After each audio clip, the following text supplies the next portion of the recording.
Congolaises et Congolais, très chers compatriotes, permettez-moi avant toute chose de remercier Dieu Tout-Puissant, Maître des temps et des circonstances, de nous avoir gardés en vie et de nous donner la force de poursuivre ces nobles combats pour la souveraineté, la dignité et le bien-être de notre peuple.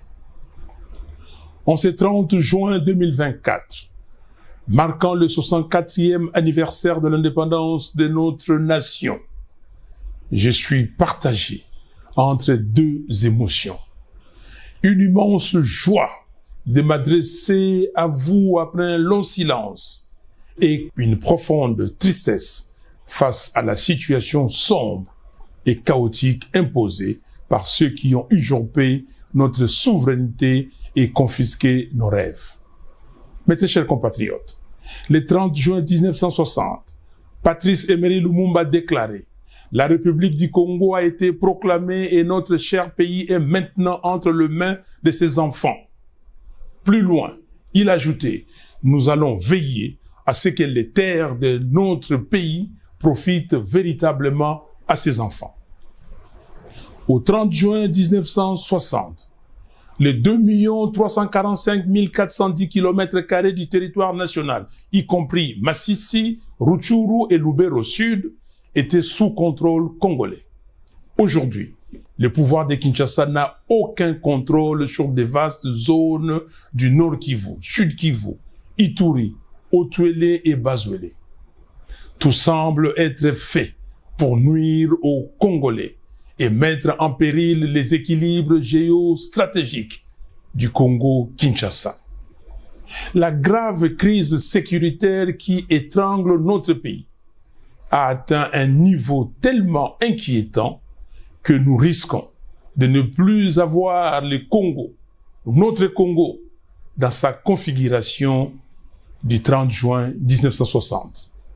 En effet, cette crise s'enracine chaque jour davantage aux grandes dames de nos populations manifestement abandonnées par ceux qui prétendent diriger le pays. Contrairement à ces déclarations démagogiques, promettant d'attaquer le Rwanda à la moindre escarmouche, M. Tshisekedi fait preuve d'une indifférence coupable, abandonnant la population à son triste sort. Cette irresponsabilité donne des ailes à M. Kagame au point de déclarer avec arrogance: nous sommes prêts à nous battre si nécessaire avec la RD Congo. Nous n'avons peur de rien. Je rappelle à M. Kagame que son armée et ses supplétifs du M23 combattent déjà sur notre sol, mais qu'il sache qu'il ne nous vaincra pas.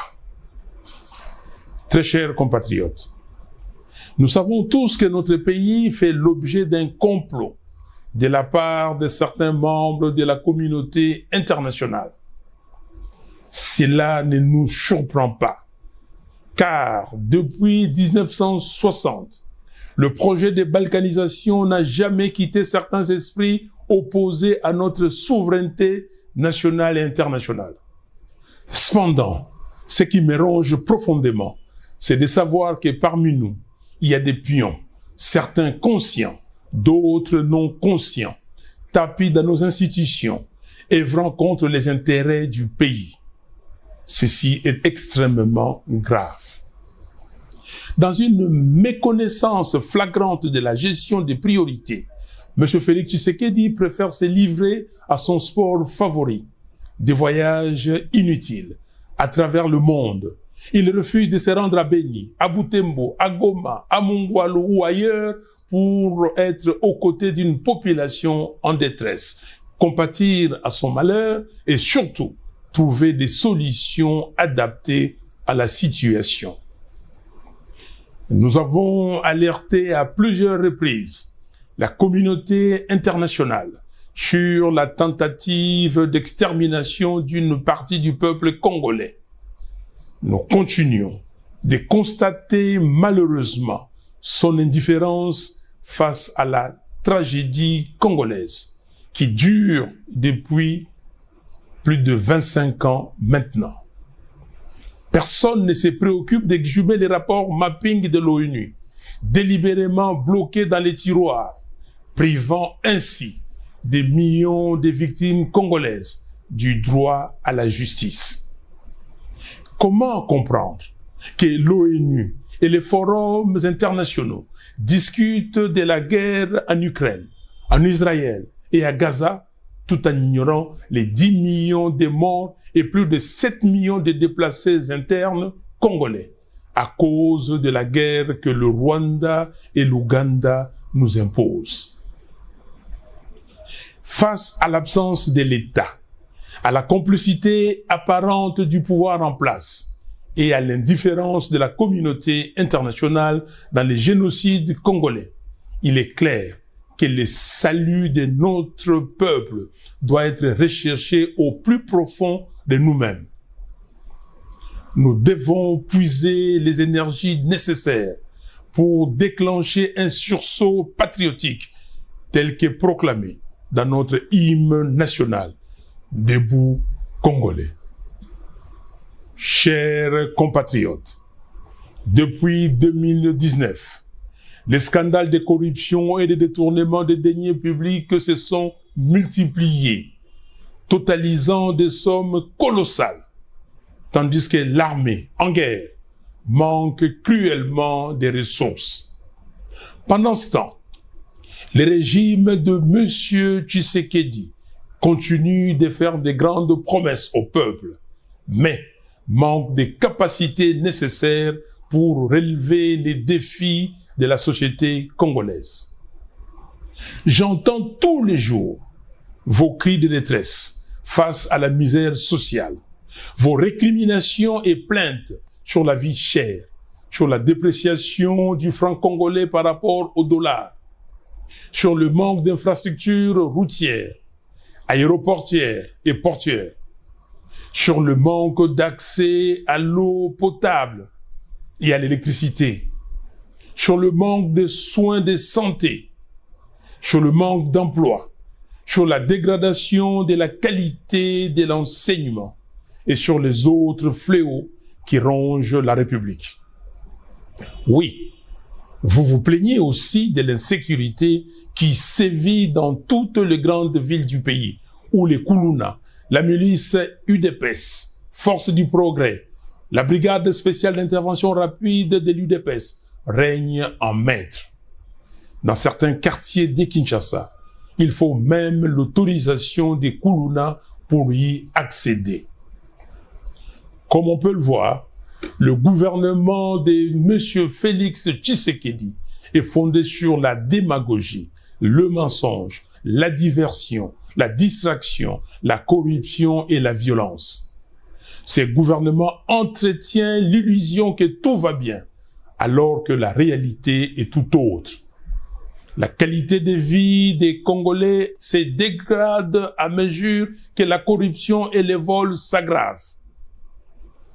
Congolaises et Congolais, en décembre 2023, dans une totale opacité, la CENI a organisé un simulacre d'élection qui a bénéficié à M. Tshisekedi et à son union sacrée, coûtant plus de 1,3 milliard de dollars aux contribuables congolais pour produire des institutions totalement illégitimes.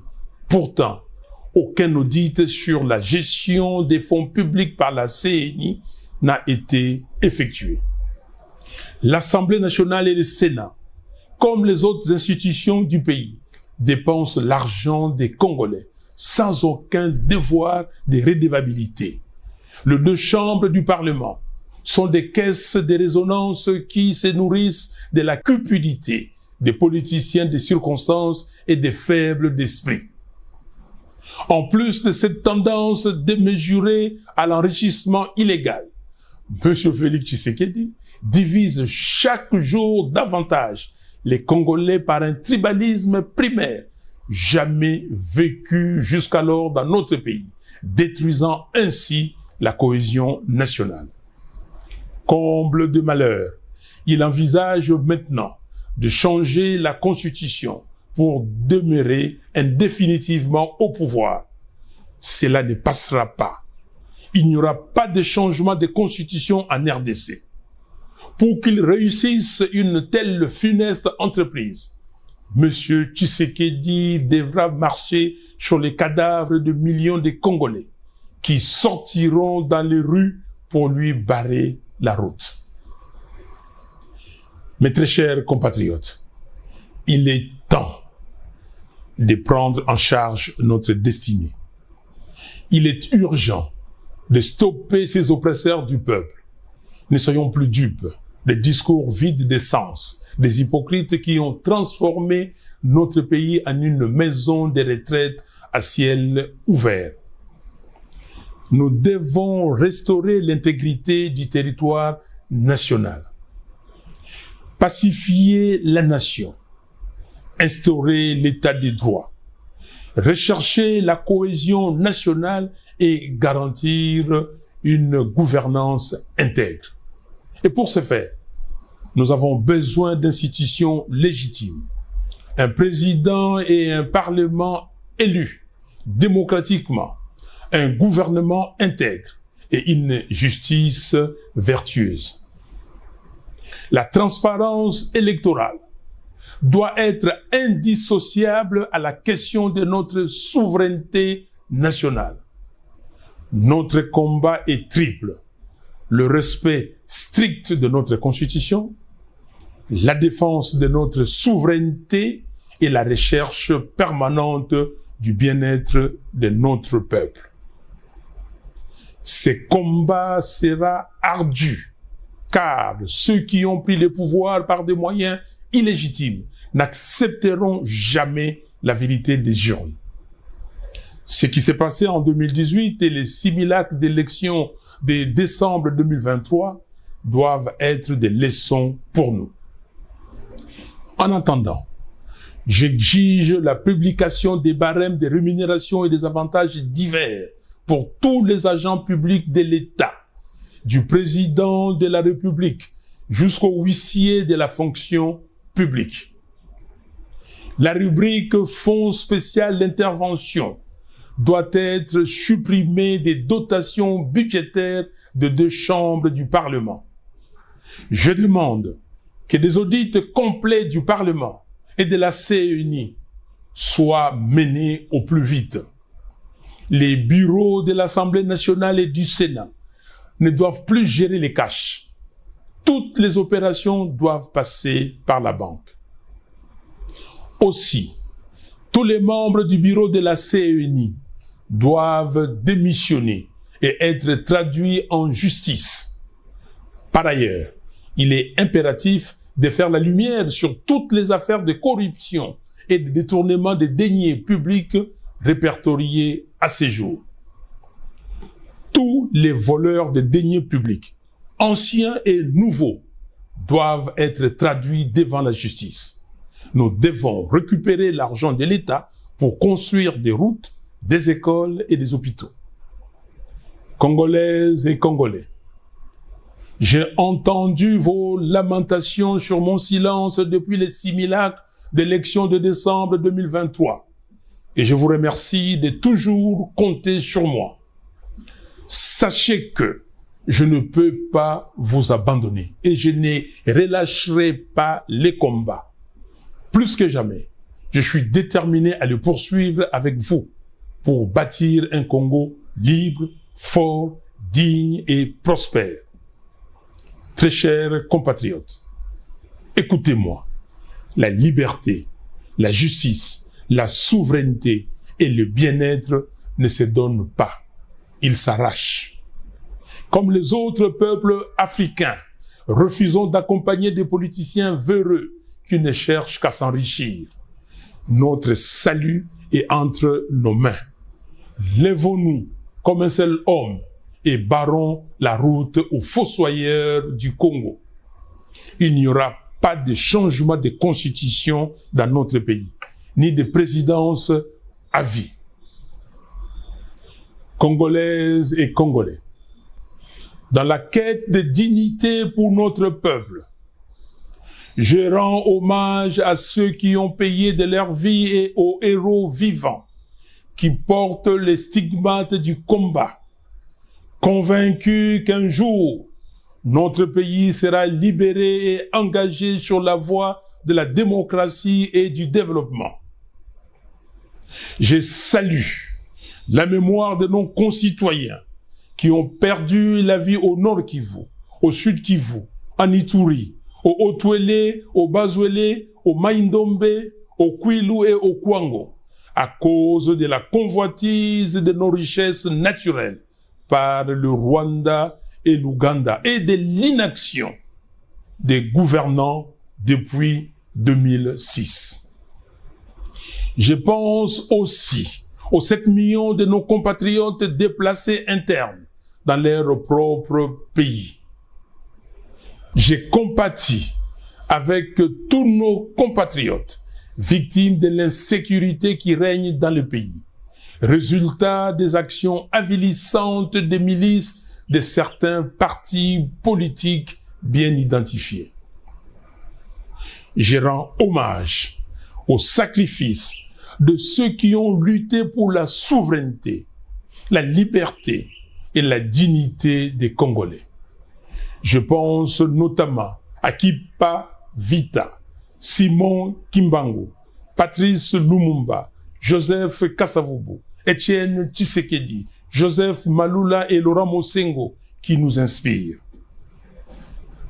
En ce 30 juin 2024, j'ai une pensée pour nos frères et sœurs victimes de l'intolérance politique, injustement emprisonnés, comme Jamar Kabound, Mike Mukebai, Gloria Senga, Robert Bunda et d'autres prisonniers.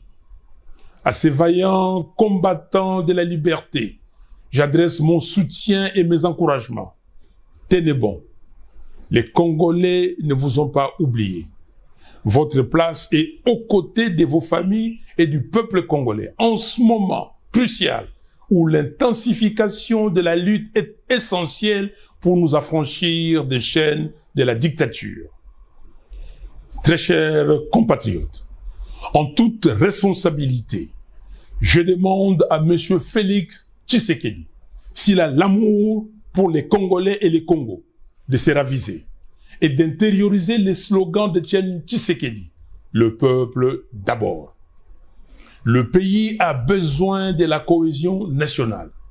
Nous devons nous réunir avec toutes les parties prenantes sous l'égide de nos pères spirituels afin de trouver des solutions adéquates pour défendre notre pays contre les agressions extérieures et également garantir des élections transparentes, impartiales et apaisées qui permettront au pays d'avoir des dirigeants légitimes.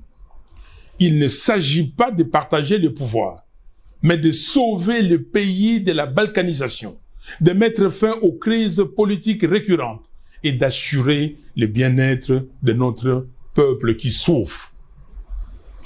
Au regard des défis géopolitiques et géostratégiques actuels du monde, nous devons donner au Congo-Kinshasa la place qui lui revient dans le concert des nations. C'est notre responsabilité collective. Vive la RDC et son vaillant peuple. Que Dieu vous bénisse. Je vous remercie.